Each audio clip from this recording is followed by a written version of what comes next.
Good morning again. Hi, my name is Jennifer Waters. I am part of the CNY Fertility team. It is a beautiful Wednesday morning, and I'm very happy to be here today. I hope everybody's having a good day so far. Don't you just love this time of year? I guess if you're in the Northern Hemisphere, it's so beautiful. We have really everything in full bloom of summer, and everybody's decided, I think, whatever you wanted to do this summer that you haven't done yet, you better do it now, because we're getting towards the favorite time of the year for me, which is late summer, which is in Chinese medicine connected to the spleen in the stomach, my favorite personal organ meridian system. I can't help it because it's related to food and digestion. So anyhow, today I want to talk about, so I'm doing a short series on the 4 phases of your menstrual cycle and what can you do to support yourself during each phase. So last week we talked about the menstrual phase, cycle days 1 to 5-ish. And today I'm going to just talk briefly about the follicular phase. I like that word a lot, follicular phase. I like this phase a lot because it's mostly associated with egg quality is what we're always focused on, right? Instead of quantity. And it's just an amazing process when you really dive into this part of your cycle. It's just incredible what the body does. I'm just in awe of everything. I've been in practice a long time, and I am really going back to the beginning of my original studies in Chinese medicine and really looking at the classics. And I want to take a moment to just really honor our ancestors. I think we forget, I know I have, how much time, how much history, how many people have invested their lives in evolving the wisdom of this medicine. And right now I'm thinking of traditional Chinese medicine, but we could apply that to anything. Western medicine, allopathic, Ayurvedic, you name it, naturopathic. It's incredible. The people that have devoted their lives and really received information about how the body works, which is still a mystery. Let's face it. There's so much we know. There's so much we don't know, especially in the fertility world. We wish it was all science. We wish it was all related to your labs, your blood work, your AMH, your FSH. But it's not. There's more to it than that. And so I've been really going back and looking at some of the classics and seeing how they understand some of the nuances of the body, in particular the gallbladder, which I'm going to be talking more and more about because it's amazing. It is, and I'm going to get to the subject here in a minute. I just want to say one thing about the gallbladder, which, the liver gets all the attention, right? We're always talking about liver detox, supporting the liver, moving the liver blood, liver qi. And the gallbladder in Chinese medicine is actually considered to be an extraordinary organ. It's part of the curious organs. So is the brain. So our ancestors decided that this organ was so special that it is in the same category as the brain.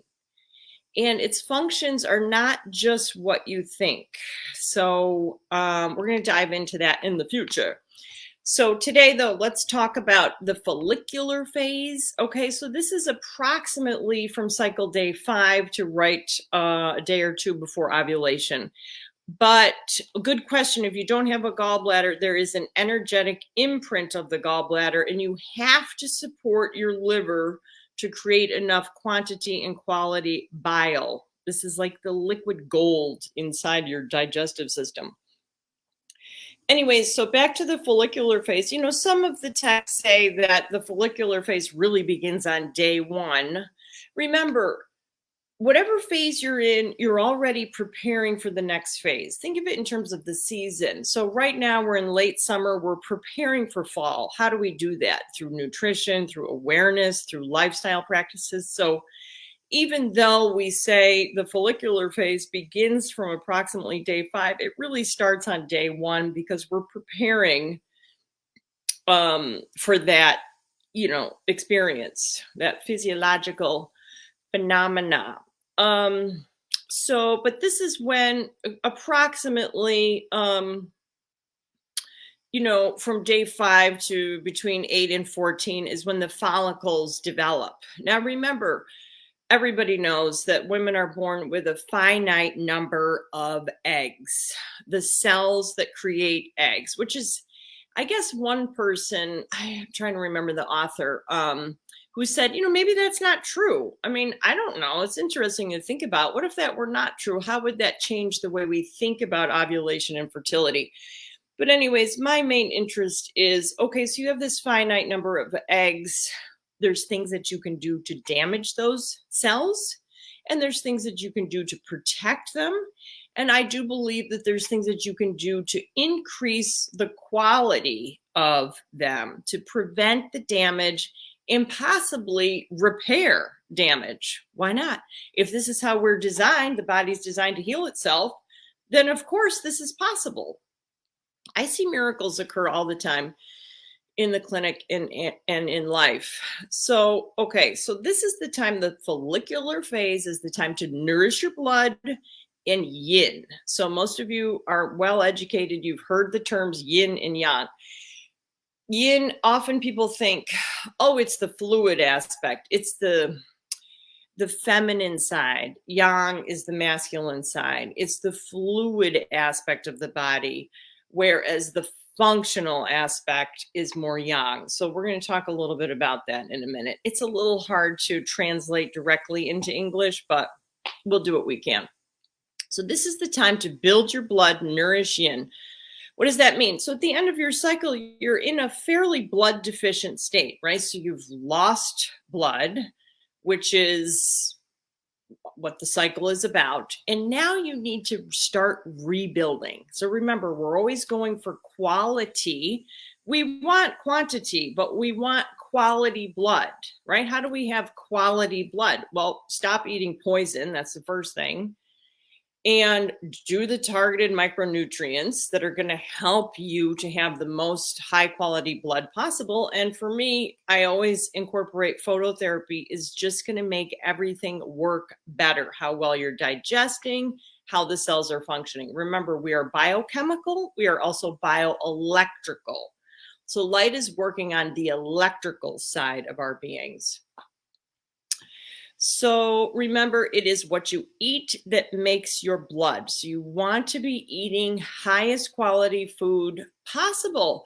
This isn't just about avoiding pesticide-laden fruits and veggies, right? You also have to be aware of the seed oils that are often rancid in prepared foods. Even I was looking at, I buy this organic hummus, don't tell anyone, from Trader Joe's. And I mean, I love Trader Joe's, don't get me wrong, but looking at the ingredients, it's organic. What does that mean? Well, it means now they have seed oils in there that I personally do not want to be eating. So you really have to become savvy, read the labels. Remember, if you can't pronounce it, denounce it. Don't eat things you can't pronounce. It's not going to help you, especially when it comes to creating high quality blood. We have to fix our guts so that you are absorbing the nutrients. If you have the most perfect diet, but you're loaded with digestive plaque and dysbiosis, you're not going to be absorbing those nutrients well. So we want to fix our guts. So another thing about yin, so this time of the cycle, we're nourishing blood, we're nourishing yin. So I want you to think of this.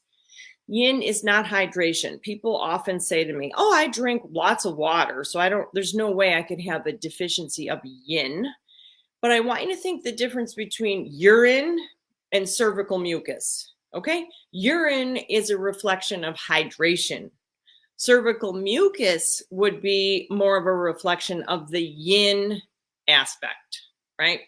So this fluid aspect that is important for us, especially when it comes to the ovulatory phase, you need that cervical mucus. All of the blood tests in the world are not going to encourage you to create more cervical mucus. So you need the slip and slide, especially if you're trying to conceive naturally.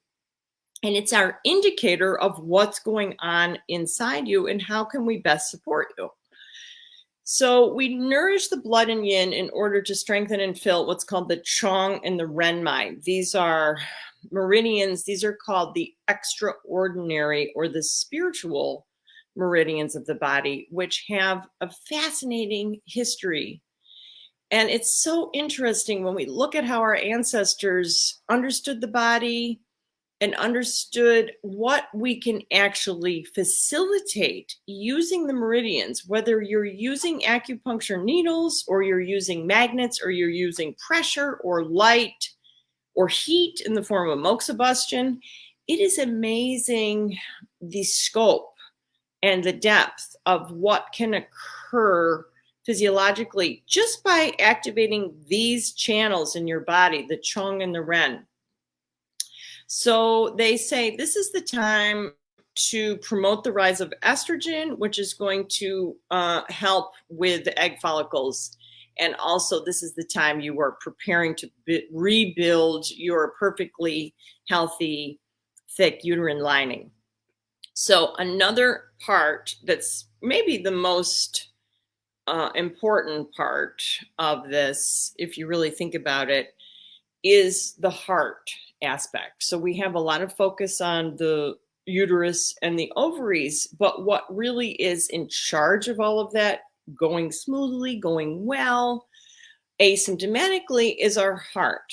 And in Chinese medicine, the heart, which is the spirit, the house of the spirit, which is our mind, our emotions, our thinking, is in direct communication with the uterus, and it's called the baomai, this physiological connection. So if you were having insomnia, anxiety, you're grinding your teeth a lot, this is a sign that your heart, you have a bit of a heart shunt disturbance, and we want to address that first. And sometimes just by fixing that, everything else will come into play. It's kind of a cascading effect. And often we think of healing the body from the top down, especially in the endocrine system. We really want to look at the pituitary and hypothalamus. Then we look at the thyroid. Then we look at the spleen, pancreas. Then we get to the ovaries. And oftentimes, just by fixing the pituitary gland, boom, boom, boom, boom, everything else is going to line up and work perfectly, which is what we like. So one thing to pay attention to, do you have brown discharge at the end of your cycle? So cycle days between 4 and 6. If you have brown discharge, you've heard me say this before, you need to do a little detox of your uterus to make sure that old endometrium is completely emptying out, so that you're making way. It's sort of like sweeping the floor so that your new lining is going to be more stable, if that makes sense. We want out with the old, in with the new. So, trying to not say, vaggie steaming, yoni steaming is one good way to do that. And I have information on my blog for that. There's the Korean spas, there's one in Manhattan, and probably other places that do that. And it's really easy, wonderful way to take care of yourself. So we talked about this. Oh, one thing is I want to remind you that when your egg is released into your follicle, that follicular fluid is a microcosm for the health of your whole body. It is a representation of your past, present, and future, right? How well are you detoxifying? Do you have heavy metals floating around in there? All of this is going to cause cellular damage immediately. Have you been eating a diet full of glyphosate? That will be reflected in your follicular fluid, right? It's kind of amazing. So the more we can clean up our terrain through purification practices and detoxifying, the better off we are going to be. We are creating a perfect, healthy environment so that when the egg is released, it is well received and well supported to go on its journey. And it is quite a journey. So terrain theory, I could go on and on and on, but I'm not going to because I don't have time. I'm rushing off to the clinic right now. So, okay, thank you, Candace. I'm going to put my information out there. My website is jenniferwaters.net. And you can email me. You can reach out to me. I promise I will do my best to get back to everybody. I think we've been doing decently. And have a wonderful day. I hope that this was beneficial. Remember, take care of yourself so that you can take care of others. We are one. That is not a metaphor, okay? That is a reality. We are connected to each other. So be kind and care.